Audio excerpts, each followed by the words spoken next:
suddenly hundreds of people started running from the square. We believe that those are pro-government supporters, and they were trying to push the anti-government supporters out of the square. Then the anti-government supporters started running in. Then I just saw lots of women and children just sprinting away from there, and I believe that's when the violence erupted and the stone throwing that our correspondent was talking about that has injured her.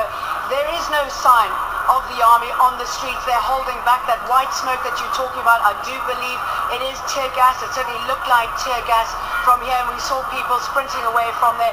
It seems, I think mayhem is certainly the word. There is no security there, and it makes you wonder what it's going to take now for the army to get involved, if it is indeed going to get involved. They've already made a statement that they're not going to take any action, but if they have to take a side, will they take a side? And what if they don't? I mean, what sort of bloodshed are we going to see on the streets? This is, looking at the numbers, a battle that could run and run all day. We've heard from the Muslim Brotherhood, who have blamed the army. They said that they are at fault for now letting thugs, they call them thugs, into the city to wreak this havoc.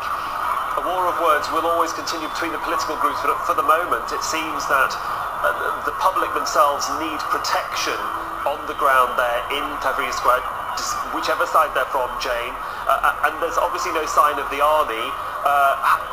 It seems that nobody's coming to help separate the two sides at all.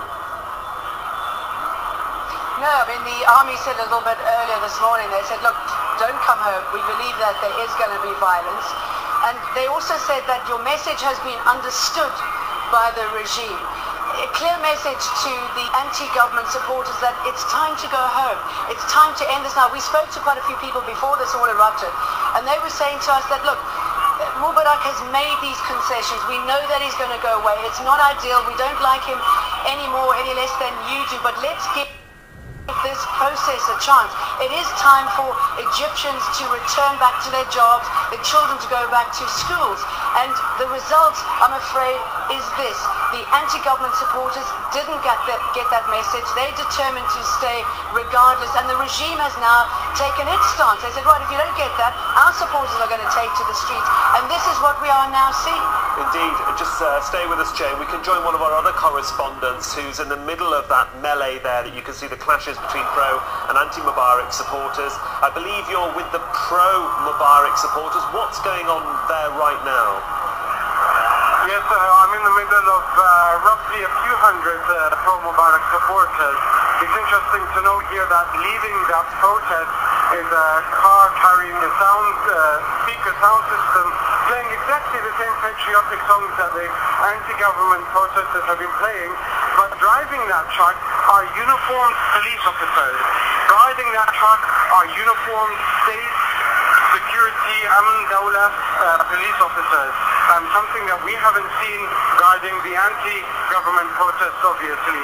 The demographics of this crowd, just looking around, is nowhere near as vibrant or as mixed as the ones of the anti-government protests.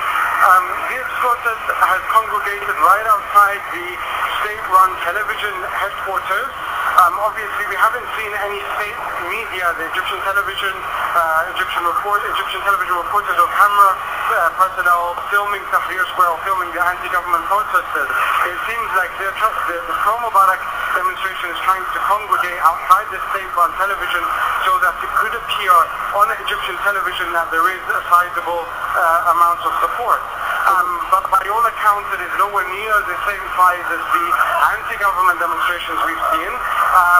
It is very loud, though, for such a small crowd. They're holding a huge poster of Mubarak with the National Democratic Party logo on it, and the chants are the Ruh Bedam Nafdik Ya Mubarak. One of the eyewitnesses that we spoke to, one of the eyewitnesses that we spoke to accused the pro-Mubarak supporters of carrying sticks, stones and knives, and they were attacking the anti-government supporters. Can you confirm that? Well, as soon as we saw clashes, I raced to the scene. It has calmed down, at least where I am standing. I'm not sure if there are running battles in other areas of downtown Cairo.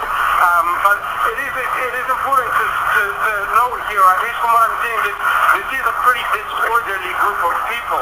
There isn't any clear organization to it, and when I mean organization, I don't mean as an institution. I mean organization as in there is no one holding the crowd together. There's no one searching those who are there, like we've seen the anti-government protesters do. Despite the fact that there are police officers here, there are uniformed police officers here, but it does seem a rowdy crowd, for want of a better expression. And the way that they're going about expressing themselves could lead, at least from the way we're seeing them, could lead to some sort of confrontation. So, okay, we'll leave it there for a moment. Join one of our other correspondents at a different location in Tahrir Square. We spoke to her a few moments ago. Just tell me what you're seeing now. There have serious clashes taking place, not in Tahrir Square itself, but in surrounding streets. It seems that the pro and the anti-Mubarak protesters are actually coming face to face in the side streets in and around the area. So it's no longer confined to that one area that we saw that I was reporting on before. It's all the more difficult. There are rocks being thrown left, right and center. You don't know where they're coming from, and I can tell you every so often people start running and there's another stampede. I'm seeing people coming in from where I am, where I'm just taking shelter in someone's garden, in fact, and I can see people running past me with blood all over them, blood on their shirts. And really, it's a completely chaotic situation. We don't know where each protesters are. People are crying in the streets, they're shouting, and nobody knows where to go. Nobody knows who's with who. It's difficult to estimate numbers of who's involved, but can you give us a rough estimate of what you're seeing in terms of numbers? Well, I can tell you when I was marching alongside, just filming the pro-Mubarak supporters, they were in their hundreds, and of course earlier this morning with the anti-Mubarak protesters in Tahrir, they were in their thousands. So we are talking about a huge number of people, and they're dispersing everywhere. It's not simply confined to one area, and I think that's what's so dangerous here. Before we thought that it was just that front line. Now it seems that all the side streets in the alleyways, as we're trying to run away from the main area where they're clashing, I can't seem to find any refuge. In every side street I'm finding people throwing rocks, shouting. The problem is nobody knows who is an anti-Mubarak protester, who's a pro-Mubarak protester. So suddenly we find what was a slightly quiet situation erupting into violence, and I don't see this ending anytime soon. People are extremely angry, they're upset, and they're shouting. What sort of missiles are being used by those that are trying to defend their respective groups?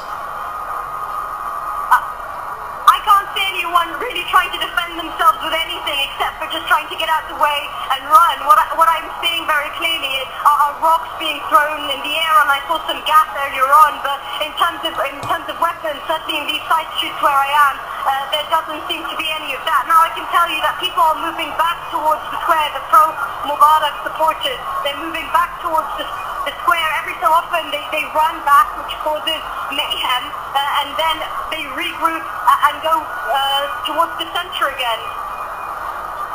In terms of the pro-Mubarak supporters, one of our correspondents a few moments ago said that they were supported by police in state uniforms driving vehicles. Are you seeing any sort of state apparatus supporting these pro-Mubarak supporters in any way?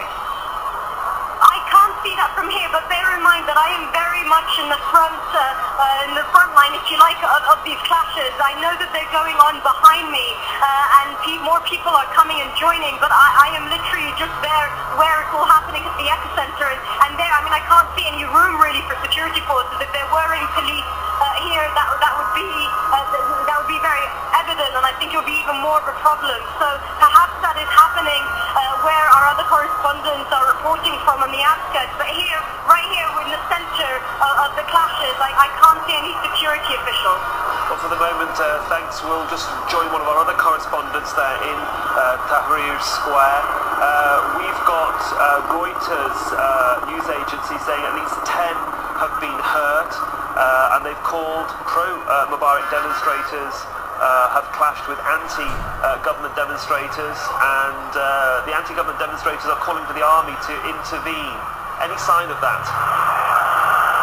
Not as yet, so I'm standing on the side where all the anti-government protesters are, and I've already seen with my own eyes at least 15 people come pouring back from these clashes with bleeding heads and other injuries. Nothing too severe, but certainly it certainly turned ugly very quickly. Now the main face-off between the two sides has been right outside the Cairo Museum, and at the moment the anti-government protesters are trying to hold back this flood of pro-Mubarak supporters.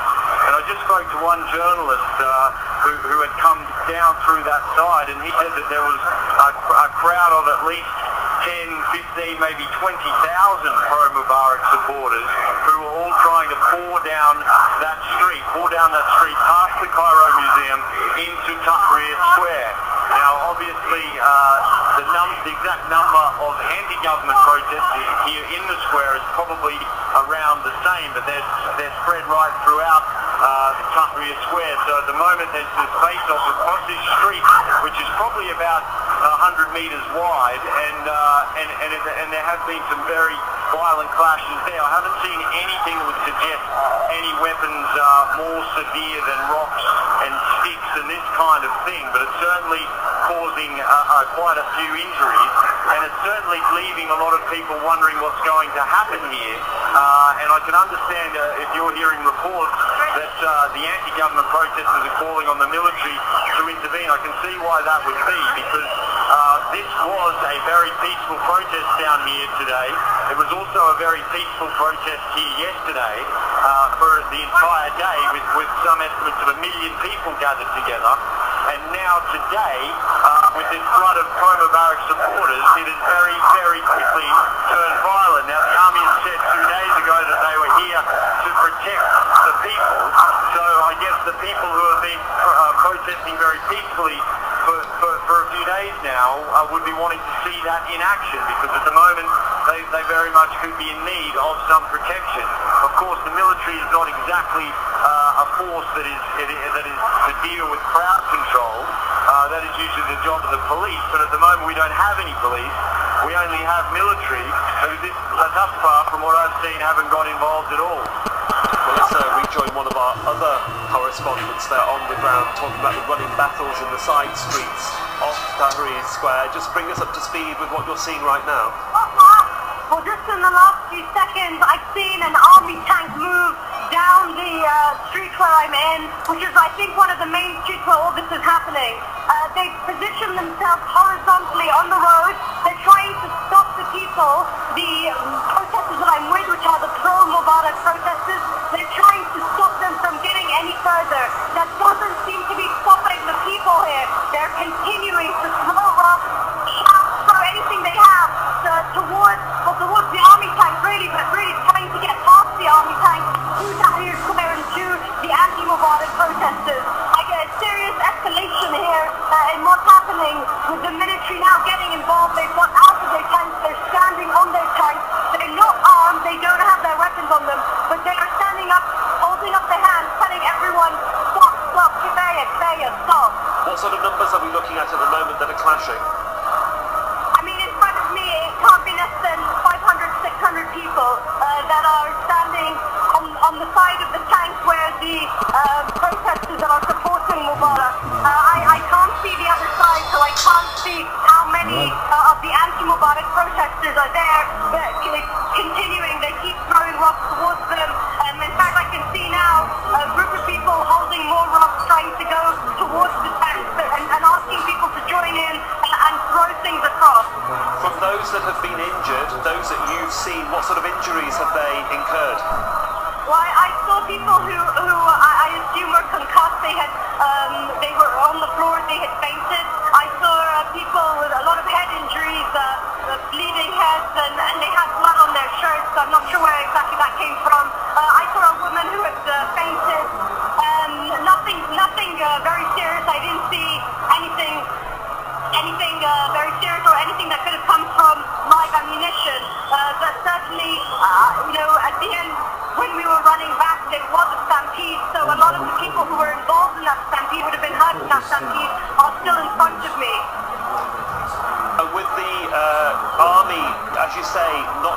any guns. Is that confirmed? They're trying to stop these people just with their bare hands.